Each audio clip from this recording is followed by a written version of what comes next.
नमस्कार।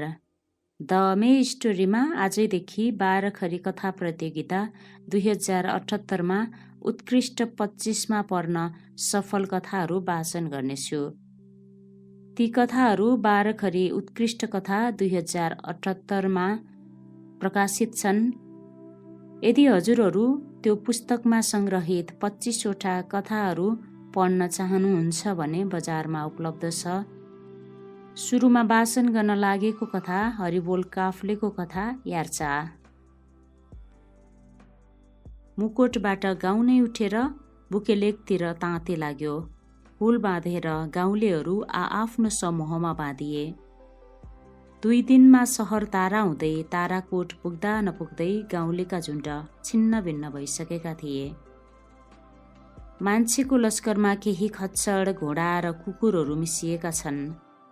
कर्णालीका हुने खाने देखिनेहरूले आआफ्नो भारी खच्चड र घोडाका पिठ्यौमा थमाएका देखिन्छन्। यात्रामा सामेल बाँकी धेरैले आफ्नै थाप्लोमा गरुङ्गो भारीको बोझ थामेका थिए।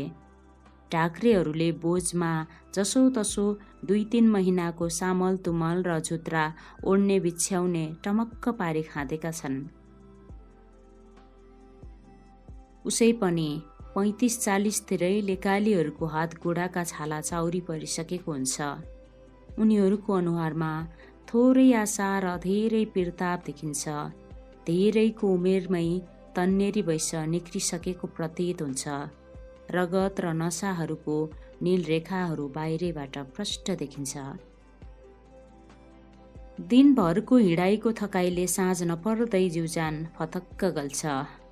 लङ्कारीका पानी खाई निर्धनी माया भने जस्तै कर्णालीको पानी खानेलाई अपार दुःख रहेछ। कर्णालीमा जन्मेर सुख खोज्नु बित्थ्याको सपना हो। अभागीहरू दुःख पाउन कर्णालीमा जन्मिनै रहेछन्, त्यो पनि अरूभन्दा छोटो आयु लिएर। ताराकोट हुँदै खानीगाउँ पुग्न 1 दिन लाग्थ्यो। तरापको तिरैतिर हिँडेपछि अर्को दिनबाट त्यो क्षेत्रका पहराहरू चढ्नु पर्थ्यो। से फोक्सुन्डो मध्यवर्ती क्षेत्रका यी अक्करे भिरहरू छिचोल्न धेरै दिन लाग्थ्यो र जवा मर्दहरूलाई समेत आछु हुन्थ्यो। 10 दिनमा सालदुङ पुगेपछि बुकेलेक नपुगुन्जेल उकालै उकालो हिँड्नु पर्थ्यो। कताकति खोल्सी र गल्छेडोहरू तर्न ओह्रालो झर्नु पर्थ्यो। कतिपयका परिवारै ग्वाली र छाप्रोमा आग्लो हालेर लेक हिँडेका देखिन्थे। साना दुधे नानीहरूलाई भारीमाथि सुताइएको हुन्थ्यो। तिनलाई अडिने गरी मजेत्रोले बाँधिन्थ्यो। उनीहरू कतिखेर निदाउँथे र बिउजन्थे हेक्का हुँदैनथ्यो। खुट्टा चल्ने केटाकेटीहरू आमा बाबुका फेर समाउँथे। परिवार नहुनेले पनि कोही न कोही आफ्नो नजिकको जवा मर्दको साथ लाग्थे। लेक जानेहरूले पुवाको पिठो, सातो, सुकुटी र थोरै किनमेलका सामल तुमल पहिले नै बन्दोबस्त गर्थे। लेकका लागि भनेर रक्सी र जाँडका ग्यालिनहरू छुट्याइ राखिन्थ्यो। सुक्खा खान्की र जाँडको लतमा लाठीहरू लेकको चिसो छल्थे। कलाङ र सिसोल लेकतिर जाडो निख्रेको हुँदैनथ्यो। बुकीलेक पुगेका केटाकेटीहरू किनुवा, चाउचाउ, डालमोट र चिउराको स्वादमा रमाउँथे। बुकी हिँडेको गाउँघर तन्नेरी विहीन हुन्थ्यो। केही मुस्किल खड्कोहरू टार्न परेमा जवानको अभाव हुन्थ्यो। 14 वर्षकी मनमतीलाई विद्यालय छाडेर लेक जानमा कुनै चुकचुकी थिएन। सिङ्गो गाउँ बुकी जाने तयारीमा लागेपछि स्कुलहरू धमाधम बन्द भए। उनको 6 कक्षाको पढाइ आधा आधीमै रोकियो। मनमतीका लागि दिन कटाउने अर्को मेलो थिएन। 2-4 पैसो कमाइ भए यो साल रोजी छाडी खान पाउने आश पलायो। मनमतीका बाबु थिएनन्। युद्धताका गोठ बस्दा लेकमै बाबु कालु सिंह मारियो। कसले, किन र कसरी मारेको हो भन्ने आजसम्म अत्तो पत्तो छैन। त्यतिखेर आमा छोरीलाई खबर पाउन 3 महिना लाग्यो। कालु सिंह सग्लो बेला समेत रक्सीले मातिएको भेटिन्थ्यो। एनाकेन श्रीमतीको व्यवहारलाई भने सकेको भर्तेक दिन्थ्यो। धन्न मातेपछि झगडा गर्ने बानी थिएन, एउटा कुनामा लडिरहन्थ्यो। उमेरले कालु सिंह र श्रीमतीको जोडा अनमेल थियो। 30 वर्षको उमेरमा देहरादुनतिरबाट फिरेर 16 वर्षकी झरझराउँदीलाई बिहे गरेको थियो। खोरियामा दुःख जिलो गरेको फापर र कोदोले 3-5 महिना जिनतिन व्यवहार चल्थ्यो। हिमाली भेगमा अन्नपात फलाउनै एक हिउँद लाग्थ्यो। कोदो फाँडेर रोपेको सिमीको दानालाई असार पर्खिनु पर्थ्यो। मिठो खाने भन्ने दिन वर्षमा 1-2 पटक आउँथ्यो।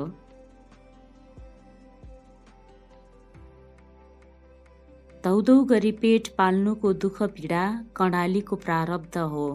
अधिकांश खसानीहरूका दुःख र बिलौनाहरू आफैभित्र गुम्सिएका हुन्छन्, अर्थात् पोखिने ठाउँ भेटिँदैनन्। हिउँदमा काला पहाड, बुखीलेक वा भेडीखर्क चाहर्नु नै मानु चामल नहुनेहरूको बाध्यता हो। मनमतीकी आमाले जिउँत्यो 5-7 वर्ष आफ्नै हाडछाला घोटिन्। अहिले धेरै चल्ता पूर्जा हुन सकिनन्। कहिलेकाहीँ खोरियासम्म लतारिन्छन्। परिवारमा पैसाको जोहो गर्ने, कमाउने वा लेक जाने अरू भएनन्। मनमतीको एउटा दाजु पनि थियो। 5 वर्ष अगाडिदेखि हराएको केटाको अहिले अत्तोपत्तो छैन। माझफालका 2 जना फिरन्तेसँग काला पहाड गएको थियो, फर्किएर आएन।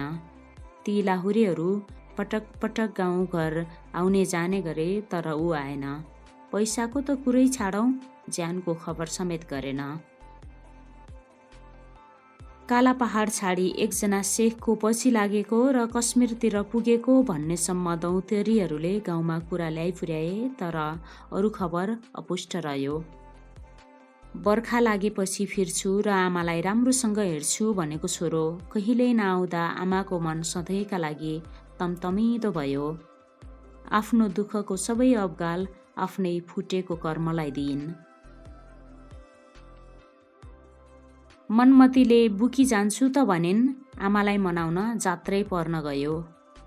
दाजु हिँडेपछि नआएको चिन्ताले छोरी पठाउन निर्दो आत्माले सजिलै मानेको थिएन।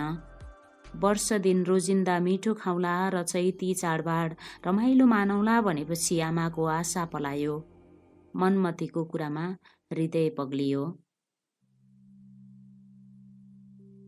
कलिलो उमेरमै बुकीलेक जान आँटिली मनमतीको भित्री मन भयग्रस्त थियो।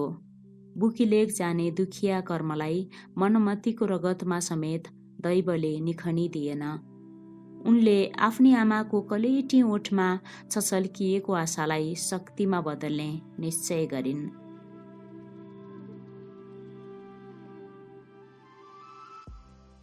जानुभन्दा अघिल्लो रात आमाले नरवीरसँग लामो भलाकुसारी गरिन्। नरवीरको आडमा छोरी जिम्मा लगाइन्। गाउँमा अरूभन्दा नरवीर भरसिलो थियो। मुकोटबाट सँगै हिँडेकी मनमतीलाई दाजु पर्ने नरवीरले साथ दिने वचन दियो। कुखुरा बासेसँगै मनमती र आमा चाहिँ हतारमा उठे। अघिल्लो रात नै मनमतीले सामल तुमल सानो डोकामा मिलाएर हालेकी थिए। हिँड्ने बेलामा आमाले चाँजो पाँजो मिलाइदिइन् र अर्को सानो पोको थमाइन्। भन्दै थिइन्, आजै गठिरी नफुनो, यत्तिले काम चल्याछ। फापरको रोटो हालिदिएकी रहेछन्। सहर तारातिरको बाटोमा आमाले डाँडाले नक्छेकुन्जेल मनमतीलाई हेरिरहिन् र बिदा गरिन्। उनको आँखा थोरै रसायो, छाती ग्रहौँ भयो र लामो सास फेरिन्। बिस्तारै गाउँलेहरूको लस्करसँगै मनमती दृश्यबाट हराइन्। यार्चा टिपेर धन सञ्चय गर्दाको कष्टसाध्य दुखियाले मात्र बुझ्थ्यो। अहिले यार्चा टिप्न समेत अनेकौं झ्याउलो र परिबन्धहरू लगाइएको थियो। माथिल्लो धो पुगेपछि 1000 को रसिद काट्नु पर्थ्यो अनि त्यसलाई जोगाउनु आवश्यक थियो। बाटोभरि 5-6 ठाउँमा त्यसको खोजी तलासी हुन्थ्यो। त्यो सानो चिटको हराएका धेरैलाई बाटोबाट फर्काइएको थियो। कहाली लाग्दा भिरहरू छिचोल्दा छिचोल्दै रात पर्थ्यो। साँझसम्मको लागि देउराली या पाटनसम्मको हिँडाइलाई यत्न गरेरै हिँडिन्थ्यो। त्यसपछि त्यो दिनको हिँडाइलाई पूर्ण विराम लगाइन्थ्यो। परिवारमा आएकाहरू टेन्ट वा त्रिपाल टाँगेर बस्थे। नहुनेहरू पहरा मुनि र ओडार परेको ढुङ्गिनको छेको लागेर सुत्थे। कसैलाई भने मनकारीहरूले आफ्नो त्रिपालमा आड दिन्थे। कैयौँ दिनको हिँडाइले कोही लखतरान भइसक्थे, कतिलाई त लेक लागिसक्थ्यो। लेक लागेपछि केही फर्कन्थे र केहीले बाटैमा प्राण त्याग्थे। यो पटक लाठेहरू लेक लागेर लत्रँदा मनमती भने तगडा र अब्बल देखिन्। दौडादौड हिँड्नलाई भने उनको गोडाले धेरै भर दिन छोडेको थियो। बाटोमा कोही त लडेर घाइते भए, तर मनमती जोगिन्। मनमती त वर्षौँ अगाडि पनि बुकी आएकी थिइन्, तर त्यो बेलामा आमाको फेर समाएर आइपुगिन्। त्यो बखत उनलाई न यार्चाको मोल थाहा थियो, न पैसाको महत्त्व नै। सानो बेला 2 महिना बुकी पाटनमा आफू सरहका दौतरीसँग खेलेर बितेको थियो। साना केटाकेटीहरू बुकी पाटनमा छाडेर अरू सबै पाखातिर फुस्रिन जान्थे। अँध्यारो परेपछि आमा बाबुलाई भेट्थे। यो पटक बाबुआमाको किस्मतलाई भोग्ने उनको पालो रहेछ। धेरैभन्दा धेरै यार्चा किरा टिपेर मात्र धर थिएन। राम्रो दाम मिलेको बेला पर्खेर पैसासँग साट्नु पर्थ्यो। त्योभन्दा महाभारत थियो लुटेराबाट यार्चा किराको पोको जोगाउनु। तसर्थ धेरैजनाको साथ लाग्नु र बलियाहरूको आड लिनु यार्चा लेक गई फिर्ने निर्धाहरूको बाध्यता थियो। हुलमुलमा सबै तछाड मछाड गरिरहेका थिए। बुकी चाँडो पुग्ने साथीहरूको टुटीमा लागेर मनमतीको रखबारी गरिरहनु नरवीरले उचित ठानेन। उसलाई मनमतीको सारमा हिँड्न चित्त बुझेन र सालदुङ नपुग्दैको दिनमा भिरको छेको पार्दै पार्दै अगाडि बढ्यो। मुकोटबाट आएका केही गाउँले उनको साथमा त थिए, तिनीहरू पनि रहबाट आएको समूहमा मिसिए। उनी अब जेनतेन रहका मान्छेहरूको साथ लागिन्। नरवीरसँग कसरी छुटिनु नि उनीलाई पत्तो भएन। साँझसम्म भेटौँला र जेनेतेन बास बस्ने ठाउँको बन्दोबस्त उसैले गर्ला भन्ने आशा गरिन्, तर ऊ भेटिएन। मनमतीलाई नरवीरले छोडेपछि उनका लागि भरपर्दो चिने जानेको सहारा कोही थिएन। उनले त्यो रात कागिनीतिरबाट आएकी रामकली बोगटीको पालमा आश्रय मागिन्। अर्को दिन फेरि रह गाउँका तन्नेरीहरूसँगै मनमती अगाडि लागिन्। जवानहरूमध्ये निमा छ्योन्तेनसँग उनको हँसी मजाक ज्यादा चल्यो। बिस्तारै निमालाई मनमतीले दर्बिलो आड मानिन्। नरवीरलाई नभेटिन्जेल उसँगै हिँड्ने मन बनाइन्। निमा फुर्तिलो र ज्यान परेको थियो। उसले पनि मनमतीलाई त्यागेर अगाडि बढ्न आँट गरेन। मनमतीको कलिलो मन र तनसँग उलोभियो। कलाङले हिँडेका निमाका दौतरीहरू सालदाङबाट छुटिसके। उसले भने जानाजान मनमतीको सारमा बाटो अलमल गरिरह्यो। अबको 2 दिनमा यार्चाका लागि लेक खुला गरिन्थ्यो, तर उनीहरूलाई त्यहाँ पुग्न अझै अर्को 2 दिन थप्नुपर्ने थियो। बुकी लेक पुगेकाहरू यार्चा खुल्ने दिनको पर्खाइमा थिए। लेक खुल्ला हुने दिन बिहानको 7 बजे बन्दुक पड्काएपछि यार्चा टिप्नेहरूको म्याराथन दौड सुरु हुन्थ्यो। क्रमिक रूपमा तिनीहरू हिउँ निख्रेका पाखाहरू चहार्न सुरु गर्थे। यार्चाको अनुमति नखुले पनि यो सिजनमा लेक बेसी गर्नेहरूको जमात प्रशस्त भेटिन्थ्यो। बाटो भरिभराउ हुन्थ्यो। तल्लो भेगमा जाडो थामिएपछि भिडीगोठहरू उकालो लाग्न थालिसकेका हुन्थे। यो क्रम 4-6 महिना जति चल्थ्यो। तली भोटमा जता हेऱ्यो उतै जङ्गल भए पनि जति माथि भोट लाग्यो उति भिर पहिरो देखा पर्थ्यो र जङ्गल उजाडिँदै जान्थ्यो।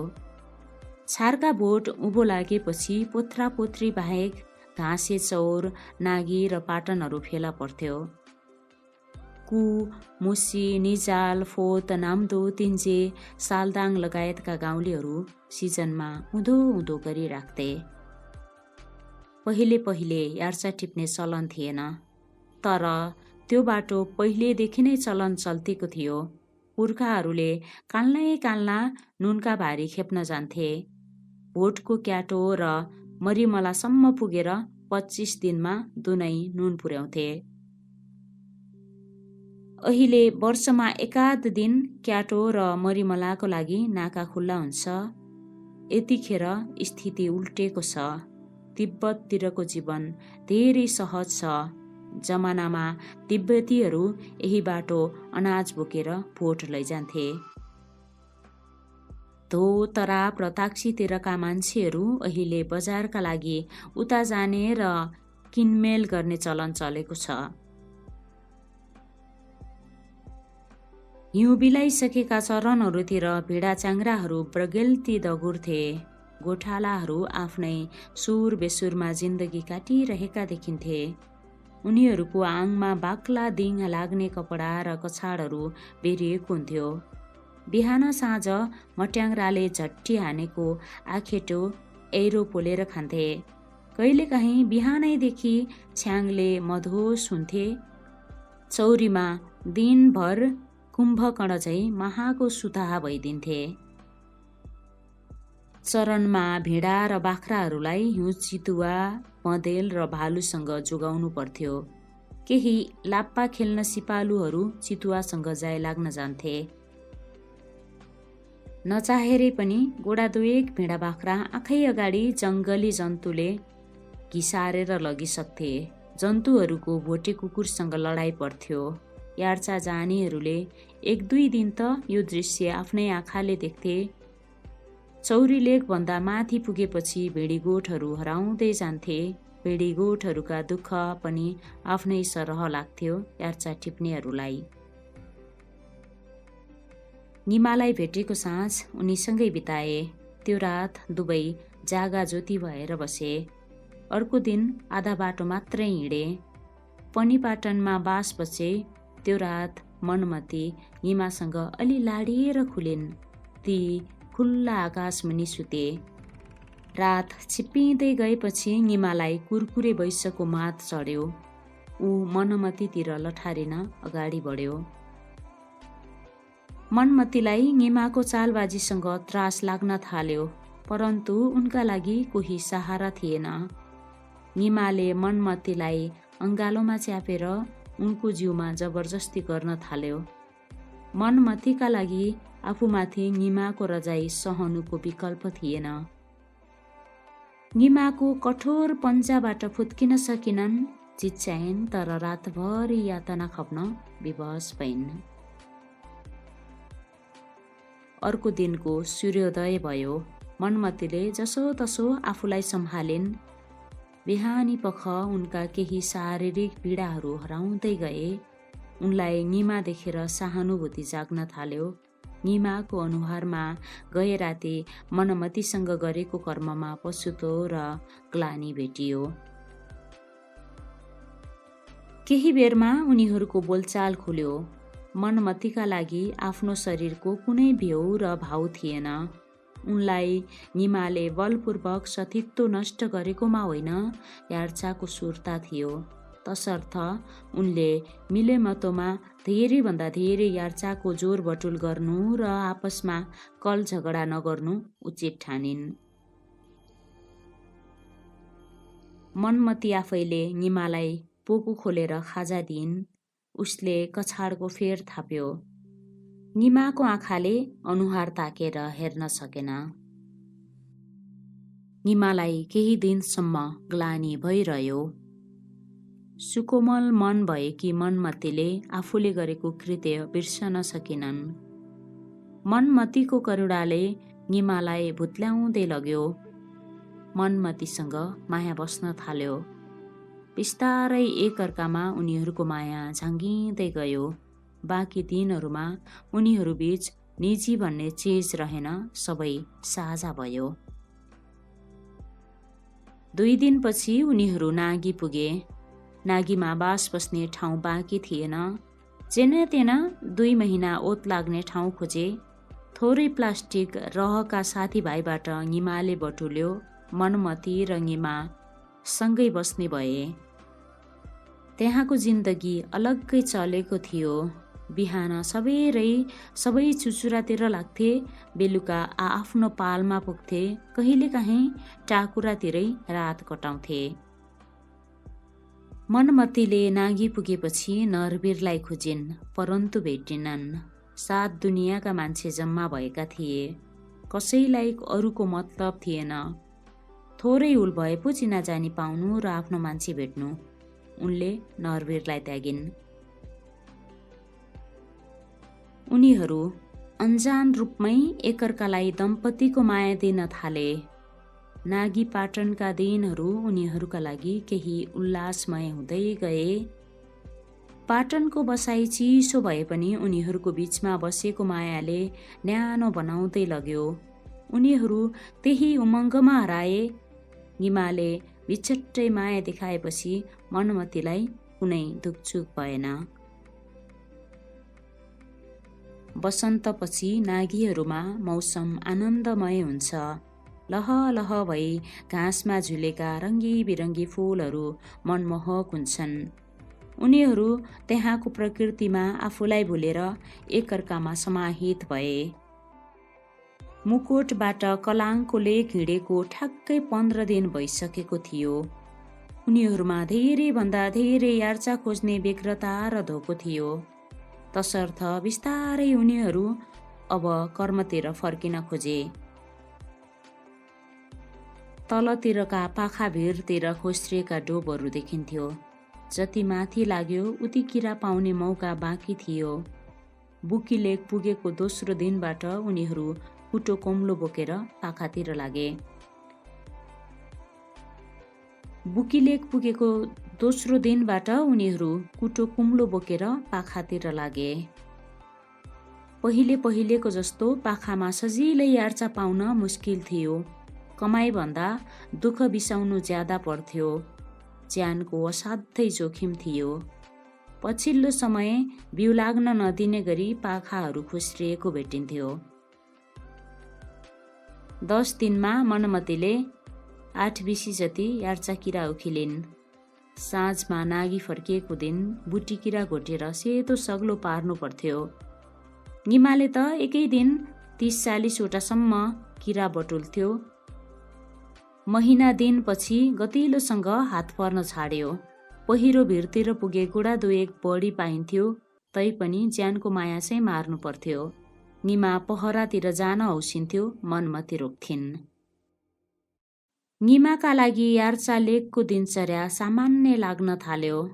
मनमती र निमा एकअर्काका लागि बाँच्ने निष्कर्षमा पुगे। महिना 1.5 महिनापछि अर्को पिरलो बढ्दै गयो। पाएको यार्चा सुरक्षित गर्नु कठिन थियो। दिनहौ व्यापारीहरू पालपाल डुलेर मोलमोलाई गर्थे। सके जति कम दाममा यार्चा कुम्ल्याउने दाउमा उनीहरू देखिन्थे। चिने जानेका साहुहरू समेत ठग्ने कोसिस गर्थे। तल झरेर अर्को महिना दुनैसम्म पुर्याउन सके त राम्रो भाउ पर्थ्यो, तर जोगाउन मुस्किल थियो। 1.5 महिनासम्म जसोतसो एकअर्कालाई साथ दिएर बसे उनीहरू। लेकतिर बिस्तारै जाडो बढ्न थाल्यो। रातमा ज्यान थरथर काँप्ने हुन थाल्यो। मध्य बर्खा घर्किन लागेको थियो। 3 दिन लेकतिर हिउँसँगै पानी पर्यो। नागीमा बास बसेकाहरू तिरपालबाट बाहिर निस्कन सकेनन्। निमा र मनमतीले धेरै सपना बुन्न थाले। निमाको योजनामा मनमती मक्ख पर्दै भविष्य र जोबन साट्न तयार भइन्। निमाले आफू यार्चा लिएर सिधै दुनै जाने, यो वर्षको खेतीपाती गर्न गाउँ नफर्कने र थोरै पैसा घरतिर पठाई आफू गड्डा चौकी हुँदै काला पहाड जाने निधो गर्यो। निमाको घरमा अरू 4 दाजुभाइ थिए, तसर्थ उसले खेतीपातीमा आफू नअल्झने सोच बनायो। उसको मामा पर्ने एकजनाले पोहोर उतै बोलाएको थियो, तर यसपालि चाहिँ उतै आउँछु भनेर पक्का पक्की गरेको रहेछ।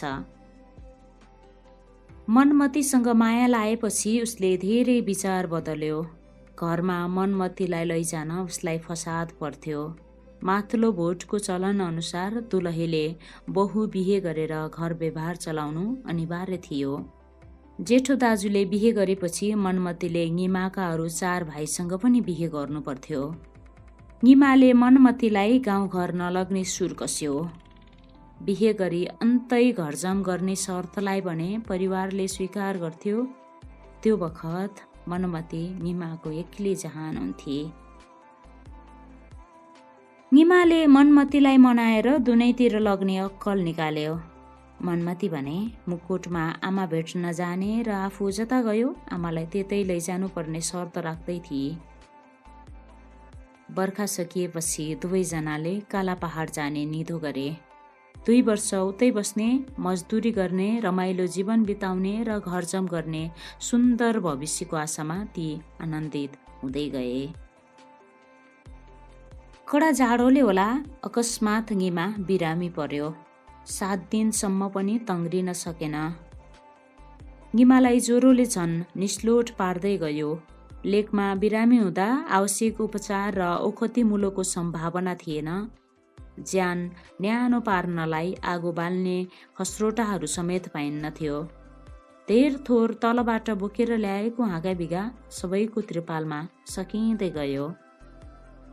मनमतीले निमाको खुबै स्याहार गरिन्।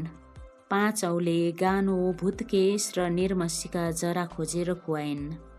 चिसोले गङ्गरिएको ठाउँमा मालिस गरिदिन्थिन्, तर निमाले छिटो तङ्ग्रिने छाँटकाँट देखाएन।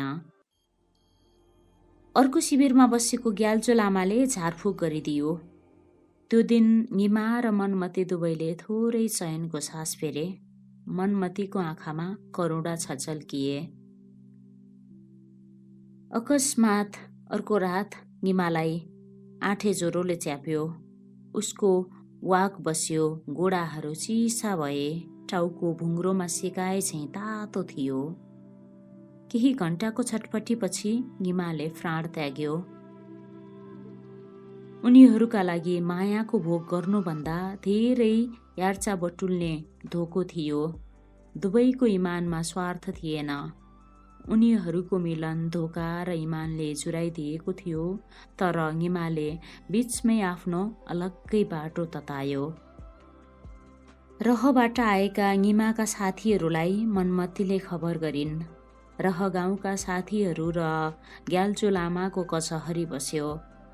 ग्याल्चो लामाले निमाको मरणको ग्रह हेर्यो। मृतकलाई माटो जुरेकाले माटोमा प्राण मिलाइदिनु पर्ने शास्त्र अनुसार उसले तर्क गर्यो। हिमाली चलन अनुसार पञ्चतत्त्व जमिन, आकाश, वायु, अग्नि वा जल जेसँग मृतकको ग्रह जुर्छ सोही अनुसार संस्कार गर्ने प्रथा छ। खोल्सी पारी लगेर त्यो समूहले उसको शरीर माटोमा मिलाइदिए र अन्त्येष्टि संस्कारहरू सम्पन्न गरिदिए। निमाले संसार छाडे पनि उसले सँगालेको यार्चाको गोठरीलाई कसैले आँखा लगाएनन्। त्यो पोको मनमतीको हात लागे पनि त्यो वस्तुमा उनी दिलखुस भइनन्। त्यो पोकोमा उनको कलिलो माया, पिरती, यौवन र सपना सिन्चित थियो। नारीत्व थियो र अस्मिता जोडिएको थियो। जसोतसो निमाको नासो झैँ त्यसलाई सँगालेर फर्कने मनमतीले विचार गरिन्। समय उल्टो भइदियो। उनको ज्यानको सुरक्षाको लागि त्यो पोको फेरि गल्पासो बन्यो। यार्चाका लुटेराहरूबाट पोको र ज्यान लुटिनबाट बस्नु कठिन हुन थाल्यो। कलाङ र सिसोलमा यार्चा चोरी हुने घटनाहरू बढेको थियो। यार्चाको अनुमति दिने भन्ने विषयमा यो वर्ष सुलीगाड समिति र दोतराप समाजबीच झगडा परेको थियो। यो साम्य हुन महिनौँ लागेको थियो। त्यसमाथि समितिको मनोमानी र दबावमा परेका यार्चा टिप्नेहरू यो वर्ष ठगिए। उनीहरूले यो वर्ष दुवै समितिसँग अनुमति लिनु पर्यो। धोभन्दा बाहिरबाट आएकाहरू चरम शोषणमा परे। ती समितिहरू कलहमा फसे। आपसको झगडामा हमाल र झ्याम्पाको टाउको फुट्यो। अरू केही घाइते भए। दुनैबाट पुलिस आएर हवाई फायर खेले। मैदानभरि झडप भएको थाहा भएपछि लेक बसेकाहरू तल झर्न डराए। 3 दिनसम्म मनमती डरले देउरालीमै बसिन्। त्यसबीचमा ताक्सीका केही मान्छे लुटेरासँगको भिडन्तमा मरे। लुटेराहरूले माथि लेकमा पनि उत्पात गर्न थालेका थिए। चाइना बजारतिरबाट तस्करी गर्नेहरू हुलमुलमा छिरेका थिए। लुटेराहरू बाहेक यार्चा टिप्नेलाई से फोक्सुन्डोको निकुञ्जका कर्मचारीहरूले पनि दुःख दिन्थे। समितिले उनीहरूलाई बुझाउने बेग्लै शुल्क थियो। निकुञ्जले आफैले काटेको रसिदको पैसा कहाँ खर्च भयो भन्ने प्रश्नलाई उपलब्ध बाटो र सुविधाले गिच्याउँथ्यो। चौथो दिन मनमती माझकोटका गाउँलेहरूको सानो झुन्डको पछि लागेर तल झरिन्। तर त्यो झुन्ड पातलो थियो। अकस्मात सानो खोज पारेर मनमतीलाई 2 जना लुटेराले हातपात गरे। उनको आङको कपडा च्यातियो। उनीहरूको उद्देश्य यार्चा खोज्नु थियो। भित्र आङमा जतनले च्यापेको यार्चाको पोकोमा लतारिँदै उनी 2 काल्ना हामफालिन्। शरीरमा नराम्रो चोट लाग्यो। लुटेराहरू यार्चा लुट्न सफल भए। तर भुइँमा बजारिएकी मनमतीलाई छोडेर तिनीहरू कता बेपत्ता भए पत्तो भएन। यार्चा खोसियो। मनमती रित्तिइन्। कलिलो उमेरमै उनको माया, पिरती, सपना, नारीत्व र अस्मिता क्रमशः सबै लुटियो। अस्मिता निमाले लुटेको थियो। माया र पिरती नियतिले लुट्यो। मिठो सपना नियति र लुटेरा मिलेर क्रमैले लुटे। नारीत्वका करुणाको अवशेष अब उनमा थिएन। त्यो समयले लुटिदियो। निमासँग जिन्दगी साट्ने अवसर त पाइनन्। निमाको अज्ञात स्थलको घर पुगेर कर्मघरको अधिकार माग्ने ताकत पनि गुमाइन्। निमाले देखाएको सपना र हाँसी खुसी जिन्दगी बिताउने योजनामा वज्रपात भयो। केही महिना जिउन पुग्ने, आमासँगै मिठो खाने र सुख काट्ने आशाको पोको नै यार्चा थियो। अब उनलाई रित्तै घर फर्किन दह्रो मनको खाँचो पर्यो। आमा घरमा उनलाई कुरेर बसेकी थिइन्। आमाको प्रतीक्षा र आशालाई के भनेर सम्झाउने भन्ने उत्तर उनलाई फुरेन। मनमतीलाई आफ्नै भाग्य खोटी लाग्छ। तैपनि उनले देह विसर्जनको बाटो रोजिनन्। कर्णालीको पानीमा खै के तत्त्वले काम गरेको छ। आत्मबल हुने धेरै छन्। हत्तपत्त जिन्दगीहरू हरेस खाँदैनन्। भाग्य खोटी नै किन नहोस्, तिनले हरेस खाँदैनन्। आखिर यार्चा अर्को पटक पनि त भेटिनेछ। म पुनः त्यो खोज्न लेक उक्लनेछु र बाँकी जीवन आरामदायी बिताउनेछु। मनमती यस्तो सोच्दै दह्रो मनले आमाको घरतिर लागिन्।